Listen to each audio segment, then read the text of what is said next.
your girl Vasi. Welcome to In the Shack, where we talk about all things Junkanoo. I'm Michael Pakeman, and today we are here in the sixth time, and I'll say it again, sixth time defending champion Platinum Knights Shack. And we have to thank Platinum Knights for letting us record in their shack. So just a reminder, we're in a shack. It might get loud, might get crazy. Noises happen. We'll just roll with it. So today, we'll let our guest introduce himself. Good day. Joaquin Mizik. Everybody calls me JoJo. And what do you do for the Platinum Knights?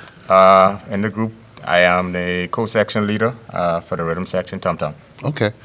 And so tell us a little bit about yourself. Who is JoJo? Well, I am JoJo.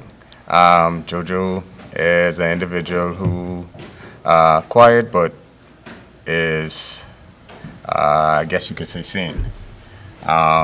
In the interim, like I said, I'm a co-leader. I am a rhythm drummer. I've been drumming for all of my life. So, yeah, in a nutshell, I mean, that's me. Okay, so what I'd want to know, you said you're a tum-tum drummer, right? And so if someone wants to join, what would you tell them as a co-section leader?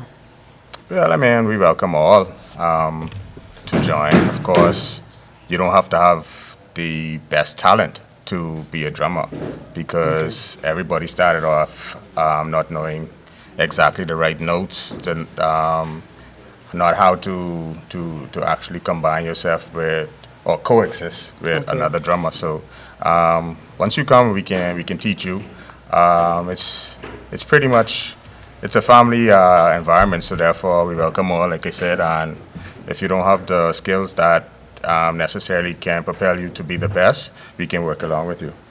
Okay. Well, before we get into more questions, I have to mention that today's podcast is being sponsored by Maravilla Rum.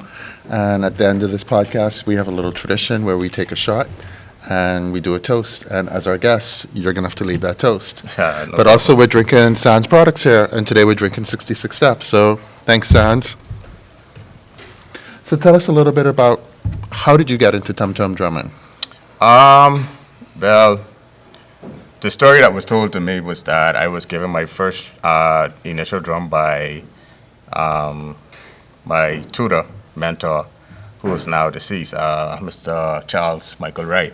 Originally, I started off with the Harbor Boys as a young boy, and I would have rushed for many years before I would have left the group and pursued my own path in Junkanoo. But like I said, I believe it was at the age of about 5 or 6. That's when I initially started to drum. And why the tum-tum drum? To be honest with you, it wasn't exactly an instrument of choice. That's what was given to me. So because it was given to me, that's what I started off with. But to say that I can beat more than one drum, I can. If you see me on a parade, every now and then you might see me with my cow skin or my goat skin drum, or you will see me switch out to my tum-tum. So it depends on the parade, it depends on the practice. It's just how I feel. Now, you mentioned one of your mentors being Michael Wright. So how important is it to you as a man to have mentorship in Junkanoo? It's very important. In Junkanoo, we come from all different walks of life, different backgrounds. So with that, you can come from a home whereas you have a father figure, but growing up, being around Charles, as we affectionately call him Mikey, he was always a father figure to everybody. So whether it be his home or at the shack, he was open. You could call him day or night. So it is important for mentorship, like I said, because you have a lot of misguided youths that actually are part of Junkanoo who are looking for someone to reach out to them and assist them, whichever avenue it is. Yeah, and I have to say, I want to thank his family because, so you hear us plug this all the time. We are working on a documentary also, Unmasking Junkanoo, and it focuses on behind the scenes of Junkanoo in Grand Bahama. And a few weeks ago, they actually allowed us to interview him, and it was a last-minute decision.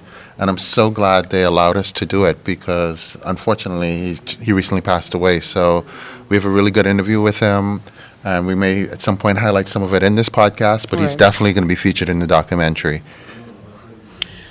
What I'd really want to know, right? You got to get to the good part. So you're in the Platinum Knights, but you have a father in the Swingers Junkanoo group. How do Oh, you I did not guys- know this now. How do Oh. you guys coexist?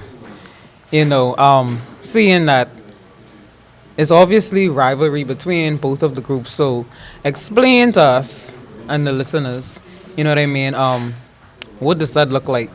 Well, I mean, family is family. Right. But in Junkanoo, there is no family. Oh, When your it comes- group is when your it- family. When it comes to competition. So, yeah, I would see him along the route or on the boulevard, as we so to speak.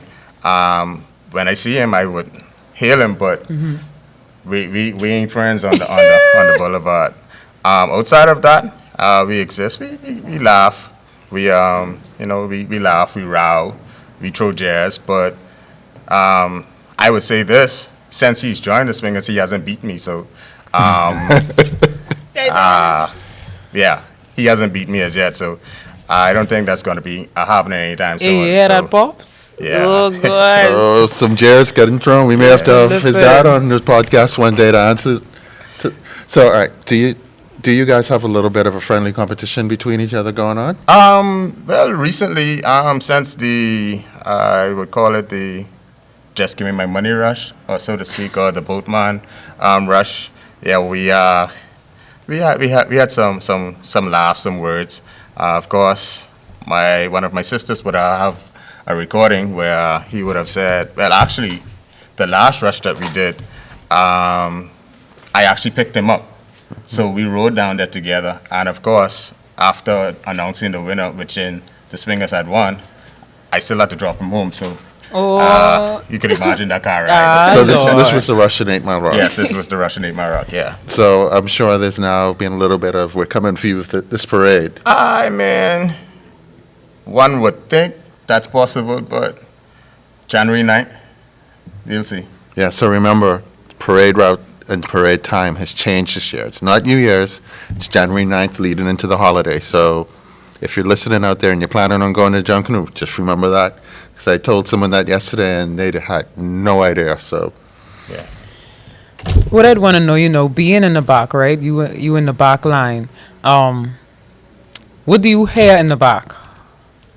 What's going on in the back? Because, as a freelance, I'm in the front, so I could hear a lot of different things. What is it that you hear being at the very back of the line? Well, I always say that the back line is the heart and soul. Right. That's the pulse. So just imagine your heart beating. That's what I hear. That's what I hear. The rhythmic sounds of your heart pumping. That's what we hear in the back there. Because once you're in the middle, you're locked in, and it's almost like a cone. So with the different sounds of the goat skins and, like I say, the different drums, whether it's a cow skin or regular tum tum, you have different tones and textures of the drum Right. and skins. So in the back there, like I said, you have a variation of sounds, but because it's in a cone, like I say, it's like a pulse. Right. So you brought up something very interesting. So you said cow skin and goat skin. Right. Is there a difference in the sound for those who don't know? Yes. Technically, with the cow skin, you would get a higher tone. So when you heat up the drum, the skin give you more tension. Okay. Yeah. So it gives you a higher pitch, a higher volume. Okay. Yeah. What does it take to be a leader? I know you said you're a co-section leader, but have you ever been a section leader, and what does it take? Yes, I have. In the past, when I was with the Kingdom Culture, I was Okay. actually the section leader for the back line. So I've been doing it for quite some time now. So it really doesn't take much for me. Okay. Of course, once you surround yourself with supporting individuals who buy into the vision, Right. it makes being a leader and a section leader worth it. Okay. Yeah. All right, so I want to get back to the drums. Obviously, there are different types of drums in Junkanoo, but we're hoping that this podcast actually attracts people who don't really know much about Junkanoo. So can you talk about the different drums, the types of beat you have with those drums, and maybe the role in the back line? Okay, well, like I mentioned previously, we have the tom-toms. You have different sizes. So it ranges from, you can go from 8 inches to 18 inches in terms of tom-toms. Like I say, with the goatskin drums, I didn't mention it, but there are a few out there. And if you are interested in those type of drums, you can also go right to Mikey Wright's son, Yovel. He actually makes them because he made mine. So you would have cow skin, you would have sheepskin, I didn't know they had sheepskin drums. Yeah, we have sheepskin drums out there as well. And like I said, each drum gives you a different tone and texture. So like I said, for me, we call it first. So you have different variations of rhythm. So I beat first, so I beat like a continuous roll. Give us an Okay. example. Okay, so just like when you have your rollover guy that hits rollover music, of course he rolls it over at a I guess whatever tempo is comfortable for the group, and then he breaks it down so that the second guy can come in. The second guy would actually beat a second, not because he's coming in second, but second is a variation of notes. And then you have some individuals that would actually beat third. And the reason why we call it first, second, and third is because each individual have like fill-ins. So imagine you just beating let's say first, and then you kind of get tired, so you drop down to a second. But the person that is actually coming in third, there wherever your fall note is, there you can actually mix it up and fill it in. So like I say, Okay. it's like filling. It's filling the gaps. It's filling in the gaps. Yeah. Yeah. Call. Call They and talked about that response. in the last podcast. Yeah. Yeah, so it's pretty much like answering and calling, but you fill it in the gaps with different variations of rhythms, because like I said, everybody on your line will not be a strong drummer. Right. So you have to utilize their talent and what they are good for. And so with the first, second, third, where do you typically fall in there? Well, I pretty much beat first because I used to be a Showtime drummer with all the double rack and what's not, but I realized Okay. that nowadays we have so much individuals that can do it, All right. but consistently no one continues to carry the straight rhythm. Okay. So because you have different individuals that would double rack and have their niche and their flares, I just continuously roll because the rhythm has to continuously go. If everybody beats the same double rack and what's not, the music will go off. Yeah. Okay. So you set the tone for the group. Pretty much. And so I know there sometimes can be a little bit of a competition between the bellas and the drummers. Because especially at the end, because one thing I love about Junkanoo, especially Junkanoo practice, is after the rush, it always seems to be a little competition between the bellas and the drummers. Who can last the longest? Well, that's where practice comes in. Yeah. Of course, when you have a craft and for instance, Farsi is a singer. I can't sing, so Neither can I. She know how to use her vocals, and she knows what she needs to do to maintain pitch and what's not. Similar with drummers. So what we normally would like to do to keep we call it keep timing and Okay. energy. We normally beat in a spot. So as long as you start to beat in a particular spot, now you start to move like a marching band. You slowly move.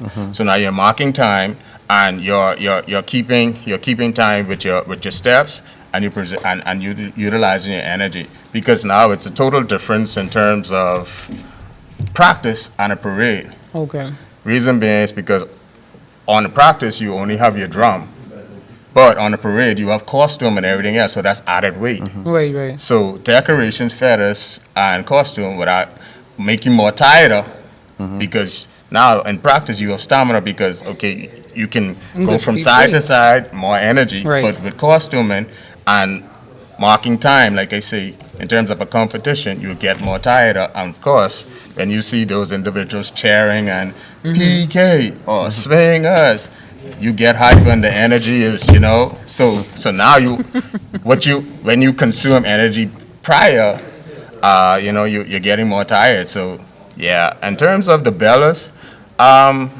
I always believe drummers could outlast bellas. It doesn't matter. Oh, It calling doesn't out the matter. It bellas. doesn't matter how long you practice or what's not, because drummers are drummers. That's what we do. Right.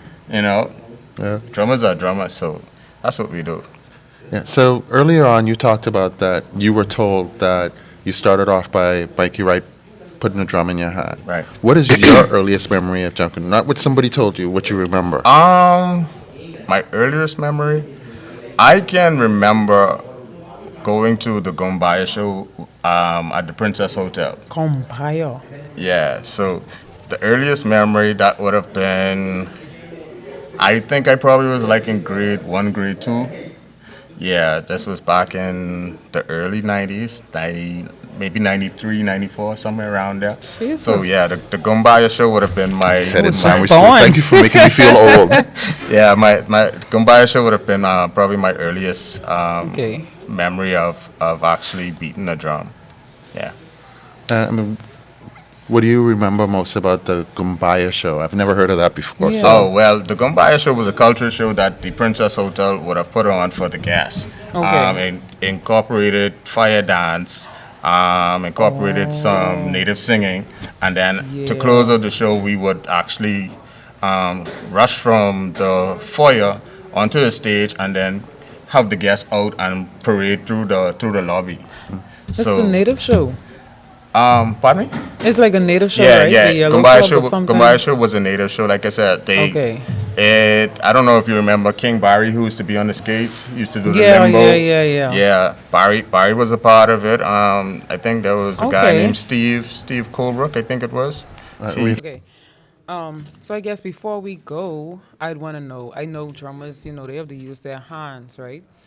And it's a lot of abuse on your hands. So, what do you do to protect yourself, or are you just a natural drummer where you don't have to, do you have a special technique to protect your I guess your hands from, let's call it bursting? Person. Okay. Well, in terms of protection, it's pretty much just having good hand placement on your drums. Okay. Knowing if that's your instrument, just knowing exactly where to place your hands to hit the right notes and whereas you not damage it. But in terms of bursting your hands, I just charge that to drummers having a good night. Well, Yeah, because why I say having a good night is because, okay, for instance, you could beat, for instance, every day, but of course, if you actually feeling the music, you could actually tend to go above and beyond Okay. in terms of beating and what's not. And then again, depends on the make of your drum too. Some guys use raw tensioners, and raw tensioners actually don't be filed down exactly as smooth as it should be on certain individual that's drums. the So, rim? it would be yeah, you can consider it the rim, but it's the rods that actually give you, well, you tighten down to give your Okay, drum the okay, tone, okay, the actual okay. tone that you need. So yeah, if you, let's say like I say again, hand placement, if you hit the wrong spot, you can actually tear your hand and cut your hand. So sounds painful. man, Not it very comes with the demure. territory. And you have to finish drumming for the night. Can't yeah, stop. Comes with the territory. But you would find in some cases, some drummers would actually use tape on their fingers. Okay. Yeah, because everybody doesn't have the same type of skin texture. Okay. Where some drummers have hard skin, some drummers beat harder than normal. Okay. So yeah, but to protect fingers, you would see drummers wear tapes. So do they be like, okay, about to have a good night, let me tape up my hand? I mean, technically, if it's for you, it's for you. I'd say Okay. that much. But in terms of, okay, if you know that you going to go all out, Okay. yeah, you prepared for the right. obvious. So who's the best tum-tum drummer in Freeport? Boy, we have so much good drummers. I can't I just, expected you to say me. Like yourself, you got I it. mean, in terms of awards and Give us one good name, one good solid name. good tum-tum drummers, I mean, I could give you a few, and every group has a few. Right here we have Stefan Newman. You have Felnix Paul, which is Gizmo. Okay. Of course, with the swingers, you have Odell. You have Vernon. You have Tavaz. Uh, the Rockers. Like I say, they So you got everybody. every group have a few good Well, everybody drummers. got somebody. Yeah, everybody have I that really person. expected you to say yourself, I but mean, like I and said, you don't even call your own name yet, The G. humility. my thing is I'm a drummer, so I respect my craft, so I know what I could do. But to Alright. say that I am the best, I mean, I leave that to whomever else would want to say it. But You leave Right. it to when you're the 7-time defending champions, or I mean, well, that You knocking drop on the C? door. Seven is knocking on the door. You drop Z. Seven is knocking Hey, on the but door. listen, the names he call off, we coming for you, all right? We got interviews for you. so one of the things I do notice, though, especially with youth in Junkanoo, it seems like a lot of young people, like yourself, when you were young, started off with a tum-tum drum or a small goat skin drum. Do you feel like it's sort of almost a rite of passage for young people when they enter Junkanoo? Uh, I would say yes. I would definitely say yes. I would go back to um, well, based on memory, when I was coming up, I went to Walter Parker, and we had a core of drummers that would have passed on a legacy to us, like Derek Demerit, Andy, even Ernie Barr. Those were some of our core drummers. So, in terms of passing down a legacy to us, the drums that they use was that's what we wanted to be because they were the guys. You know, they were actually dudes. That's what we call them. The dudes. The dudes, yeah. So Okay. that's the drum I want to be because that's what Derek was beating on. That's what Andy was beating. You see what I'm saying? So in terms of the rite of passage, I do believe it's it's just whatever you put in the hands, and it's just the love of it because, like I say, you have kids out there, they watch you, and unknowingly, you just see them gravitate to certain things based on an individual. Okay. So before we wrap up, you have any trash talk you want to throw out there? I mean, Anyone you want to put on notice? I'm not really I'm a trash talker, so I'm not really a trash talk guy. I do everything on the road, but whoever out there, wherever, we coming. oh, That's it. I mean, that's it. That's Simple. it. It's a simple throwdown. Yeah, I mean, cause it ain't just one person, you know. That's for boy. everybody. Oh, it's for everybody. That's boy. for everybody. So you Everybody- hear that, swingers, everybody rockers, wanna take classic down the dancers, champs, new generation? Yeah, that's for everybody. If you want to take down the champs, you got to bring it. Especially that new generation crew. Oh, Especially that new generation crew. Yeah. So, but all right. you know, So you got to throw it to new gen, and you got to throw it to pops. well, you know, Hey, will Pops know it coming, eh? it's- Anyway, let me don't But, get but that. that's your group now, so you can't say it. Come No, I in. mean, I ain't saying it like that. well, You guys he the know. mediator. I only throwing a little gas in the fire. He knows what I'm capable of, and he knows what we are capable of. So that's the reason why I feel that he went on the ops, so to speak, on Oh, the he went on opposing the teams. ops. Yeah, because So- he was well. I'll say this much: from I can remember when he first came to Freeport from Nassau, he was originally a swinger, Right.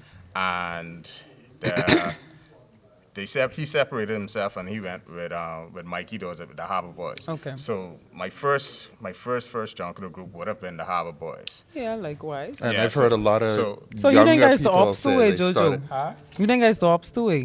Yeah, man, you done cross over, Yeah. man. You done cross over, man. You done cross over. But yeah, like I say, he knows what's up. So We can see you to the finish line, I guess. I mean, that's if you finish. Oh, hold on. That's if you finish. Time think for us on- to pour the rum. Yeah, I think on that note, we got to pour this rum. So, as I said, we're sponsored by Maravilla Rum, and if you are interested, you could purchase it at the Bahamas Maritime Museum in Freeport, or if you're in Nassau, John Watlin's. And we have the tradition on the show where we take a shot, and our guest leads the toast.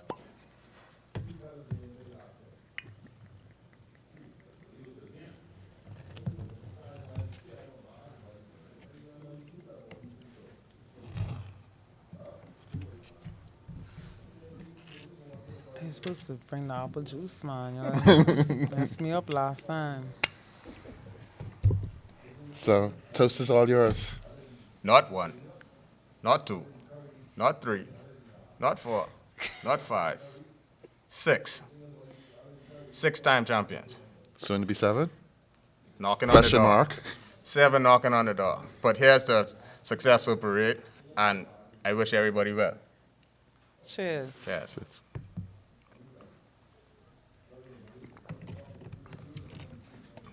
Whew. That's 7.